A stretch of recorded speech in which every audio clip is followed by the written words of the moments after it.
Pinaghiwalay ng Diyos ang kamalian at ang katotohanan.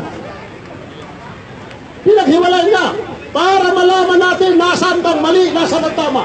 Kaya kung mayroong Muslim na siya pumasok ng paraiso, ng impyerno o paraiso, kung paraiso ang kanyang tinahak ay tama at kung impyerno ang kanyang tinahak ay kamalian. Subhanallah.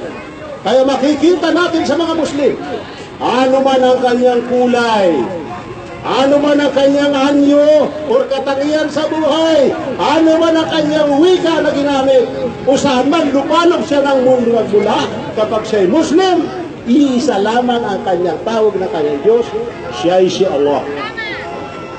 Si Allah, yun lang ang tawag niya.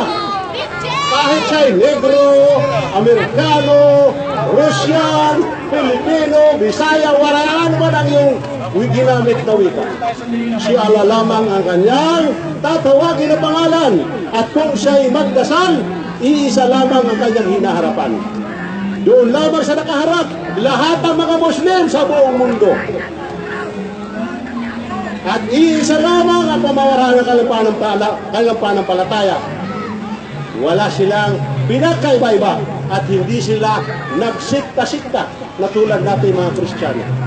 Iisa naman, sapagkat iisa ang Diyos na kanilang sinamba, iisa ang pamamaraan ng kailangan, pamamaraan ng pagsamba, at isang wika ang kanilang ginamit.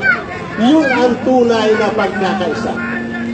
Dahil kung tunay na gusto natin na mahalin o makarating ang ating mga panalangin sa ating Diyos, gamitin natin ang kanyang tunay na pangalan kung tinatawag natin yan. Biruin mo mga kapatid, maging ang ating itinuturing na Diyos, tayo mga Kristiyano na si Jesus. Hindi natin alam ang kanyang pangalan. Hindi naman Jesus ang kanyang pangalan. Hindi Jesus ang kanyang pangalan.